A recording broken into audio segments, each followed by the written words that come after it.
জ্ঞানযোগ কথা 5। শরীর কেন চিরস্থায়ী হইতে পারে না? এই প্রশ্নটাই অযৌক্তিক, কারণ পরিণামী ও স্বভাবত অস্থায়ী কতকগুলি মূল পদার্থের সমবায়কেই বলে শরীর। যখন আমাদেরকে আর পরিবর্তনের মধ্যে আনাগোনা করিতে হইবে না, তখন এই তথাকথিত শরীর ধারণের প্রয়োজন থাকিবে না।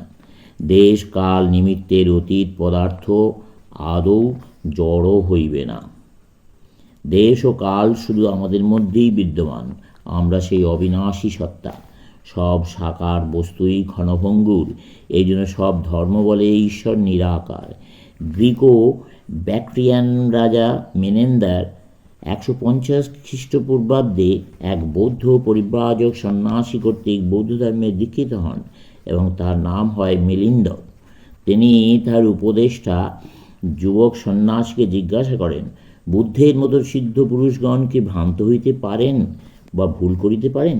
যুবক সন্ন্যাসী উত্তর দিলেন, সিদ্ধ ব্যক্তি তার অভিজ্ঞতার গণ্ডির বাইরে সামান্য বিষয়গুলি সম্বন্ধে অজ্ঞ থাকিতে পারেন, কিন্তু অন্তর্দৃষ্টি বলে তিনি যাহা উপলব্ধি করিয়াছেন সেই সম্বন্ধে তাহার কখনো ভ্রান্তি সম্ভব নয়। তিনি ইহকালেও এই দেহে অভ্রান্ত। তিনি বিশ্বের সারতত্ত্ব ও গূঢ় রহস্য পরিজ্ঞাত আছেন, কিন্তু দেশ ও কালের আশ্রয়ে শুধু বাহ্য বৈচিত্র্যের মধ্য দিয়া যে সারসত্তা প্রকাশ পাইতেছে তা নাও জানিতে পারেন। তাহার মৃত্তিকা জ্ঞান জন্মিয়াছে, কিন্তু ওই মৃত্তিকা যে যে আকার ধারণ করিতে পারে সেগুলির কোনো অভিজ্ঞতা হয়তো তাহার নাই। সিদ্ধপুরুষ আত্মাকে জানিয়াছেন, কিন্তু আত্মার বিকাশের বিবিধ রূপ ও পরিবেশ হয়তো তাহার জানা নেই। তিনি আমাদের মতো অধিকতর ব্যবহারিক জ্ঞান লাভ করিতে পারেন, যদি অসীম ক্ষমতার অধিকারী বলিয়া তিনি উহা শীঘ্রই করিতে পারেন। সম্পূর্ণ বশীভূত মনের প্রচণ্ড অনুসন্ধান রশ্মি কোনো পদার্থে নিক্ষিপ্ত হইলে উহা শীঘ্র আয়ত্ত হইবে। ইহা বোঝা অতি আবশ্যক, কারণ ইহা দ্বারা একজন বুদ্ধ বা একজন খ্রিস্ট কিরূপে সাধারণ ব্যবহারিক বিষয়ে ভুল করিতে পারেন সে সম্বন্ধে যে নিরর্থক ব্যাখ্যা করা হয় তা হইতে নিষ্কৃতি পাওয়া যায়। আর ভুল যে তাহারা করিয়াছেন ইহা তো জানা কথা। শিষ্যগণ ভুল করিয়া তাদের উপদেশ লিপিবদ্ধ করিয়াছে, এইভাবে শিষ্যদের দোষ দেওয়া যায় না। শিষ্যগণ বর্ণিত বাণীর একটি সত্য অপরটি অসত্য এইরূপ বলা প্রতারণা। সমগ্র বিবরণ হয় মানিয়া লও, নতুবা পরিত্যাগ করো। অসত্য হইতে সত্য কিরূপে বাছিয়া লইব? একবার যা ঘটিয়াছে পুনরায় তা ঘটিতে পারে। যদি কেউ কখনো পূর্ণতা লাভ করিয়া থাকেন, আমরাও উহা লাভ করিতে পারি। এই পৃথিবীতে ও এই শরীরে পূর্ণ হইতে না পারলে স্বর্গ বা যে কোনো উন্নত অবস্থায় কল্পনা করি না কেন, কোনো অবস্থাতেই আমরা ওই পূর্ণতা লাভ করিতে পারিব না। যিশু যদি সিদ্ধ পুরুষ না হন, তাহলে তাহার নামে প্রচলিত ধর্ম ভূঁইসাৎ হইত, আর তিনি সিদ্ধ হইয়া থাকিলে আমরাও সিদ্ধ হইতে পারি। আমরা যে অর্থে জানা বুঝি, সিদ্ধ পুরুষ সেই অর্থে বিচার করেন না বা জানেন না।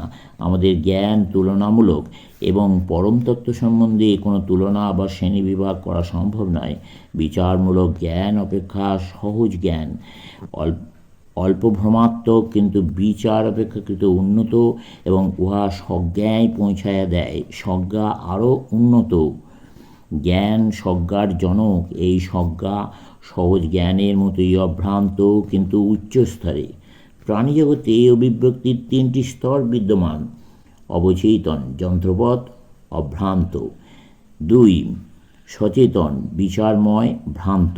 3 অতিচেতন বা তুরীয়, সজ্ঞা, অভ্রান্ত। এই অবস্থাগুলি যথাক্রমে জন্তু, মানুষ ও ঈশ্বরে প্রকাশিত। কারণ যিনি পূর্ণতা লাভ করিয়াছেন, বোধশক্তির প্রয়োগ ব্যতীত তাহার অন্য কিছু থাকে না।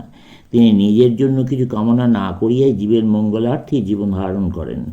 যাহা কিছু ভেদ সৃষ্টি করে তাহাই নাস্তিবাচক বা অভাবাত্মক, যাহা অস্তিবাচক তাহাই ব্যাপক।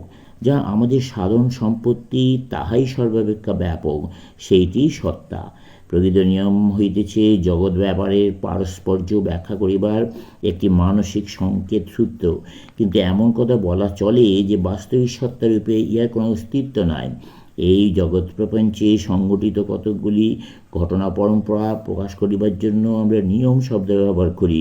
নিয়মকে আমরা যেন এমন কোনো অপরিহার্য বস্তু বা কুসংস্কার রূপে গণ্য না করি, যাহার নিকট মস্তক অবনত করা অবশ্যম্ভাবী হইয়া পড়ে। ভ্রান্তি বিচার বুদ্ধির নিত্যসঙ্গী, তবুও প্রাণপণ সংগ্রামের দ্বারা ভ্রান্তি জয় করিবার চেষ্টাই আমাদিগকে দেবত্বে পৌঁছাইয়া দিবে। আমাদের দেহ হইতে অনিষ্টকর পদার্থ বাহির করিয়া দেবার জন্য প্রকৃতির যে প্রয়াস, তাহাই ব্যাধি। পাপও তেমনি আমাদের অন্তর্নিহিত দেবভাব হইতে পশুভাব দূর করিবার প্রাণপণ চেষ্টা। দেবত্বে উন্নীত হইবার জন্য আমাদেরকে পাপ অর্থাৎ ভুল করিতে হইবে। কাহাকেও কৃপার চোখে দেখিও না, সকলকে তোমার সমান বলিয়া দেখিবে। অসাম্যরূপ মুখ্য পাপ অন্তর হইতে মুছিয়া ফেলো। আমরা সকলেই সমান।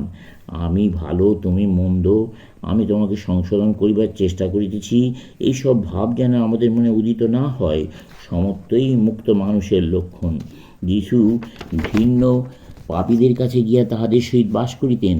তিনি কখনো উচ্চ বেদিতে বসিয়া থাকিতেন না। পাপীরাই কেবল পাপ দেখিতে পায়। মানুষকে মানুষরূপে দেখিও না, তাহার মধ্যে শুধু ঈশ্বরকেই দর্শন করো। আমরাই নিজেদের স্বর্গ সৃষ্টি করি এবং নরককেও স্বর্গে পরিণত করতে পারি। নরকেই পাপীদের দেখতে পাওয়া যায়।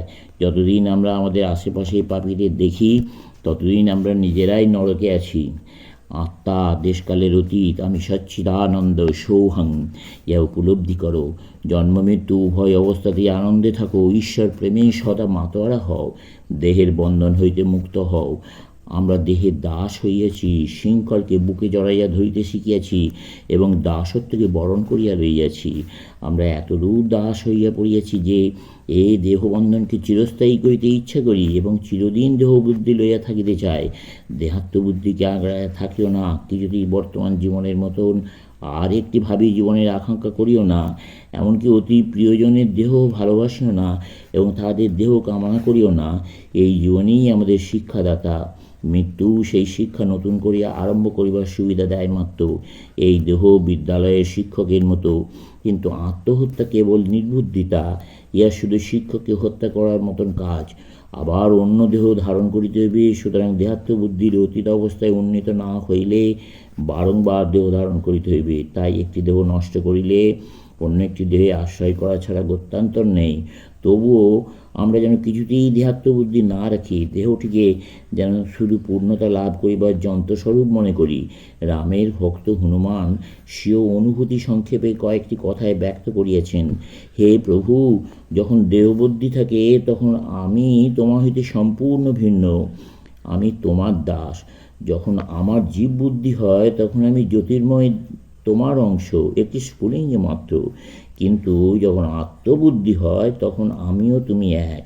তাই জ্ঞানী অন্য কোনো আকাঙ্ক্ষা না রাখিয়া শুধু আত্মাকে উপলব্ধি করিবার জন্যই সচেষ্ট চলবে।